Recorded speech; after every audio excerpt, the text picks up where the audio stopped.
So many times we think we're alone. We think we're the only one going through something. We think that we're the only one that suffers through something.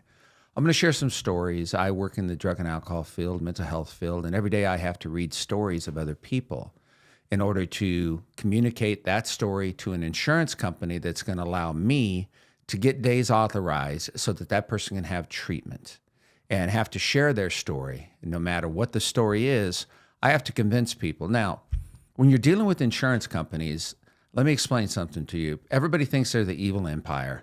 They have evil people. It's not that the insurance is bad. The insurance industry is tired of paying for people's treatment. They're tired of paying for people who repeatedly live in treatment. Well, here's the reality. If you live in treatment, there's a problem. But I think what people don't understand, people get used to living in treatment because they know, number one, their insurance is going to pay very well. So when insurance is paying very well, why does the client have to do anything?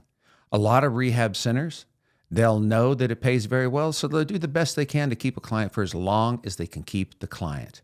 Now, that's an injustice to the client as well as to this industry. It's an amazing industry. So many good people in it, and then there's a lot of people that aren't. There's a lot of people who are here just for the money. There's a lot of different variables that count. You have the rehab center, you have billing companies, you have insurance companies, you have brokers, you have so many people out there trying to make a dime. And what are they trying to make a dime off? The people who are suffering. But then you have the people who are suffering that know that, why should I get better? I can go to this rehab. I can go to that rehab. I can go to that rehab. I can go wherever I want because my insurance pays. If the insurance industry ever decided to take control of this, it would be amazing. More people would have help. More people would get healthier. More people would not be in this industry behind the scene working because they don't do the job they're supposed to do now. It's exhausting when you come across doctors and therapists, which I do on a day-to-day basis, that literally are there for the money. And you can't find a lot of people who want to work in treatment because, number one, many people who work in treatment have never been trained. It's like anything. If you have a dog and he's never been trained, how's he going to know how to act in a house, act with children, going to act with other animals? You have to train people. This industry does not train people. Colleges, they don't teach people how to work in this particular industry. It's an amazing industry, but like with any other industry, you have the good, the bad, and the extreme ugly. I have been very fortunate to work with amazing people. I've also had I've been fortunate to work with people who are at the bottom end. And the reality is it's hard for anybody to figure out who's good, who's bad. When you call a rehab center, the first thing you're going to get is someone on the line telling you what you need to hear. It's not always what you want to hear. That's the thing I want people to understand. It's not always what you want to hear. They tell you what you need to hear. When you get there, a lot of times it's a completely different story. And that's the hard thing. If you really want help, got a number here to call.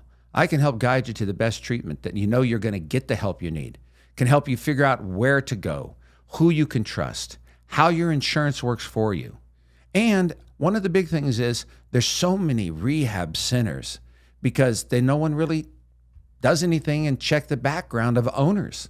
They don't check the background of the people who run them once they're up and they're running, which is really crazy if you ask me.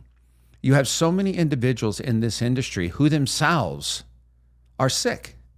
You have people who become therapists and doctors because they want to help other people or they want to find a solution for their own problems. But the problem is they don't know how to work with other people. They don't know how to communicate with other people. They really don't know how to help other people. There's a lot of narcissism in this industry. Now, I'm narcissistic to a huge degree in my ability to make a difference with the work I do.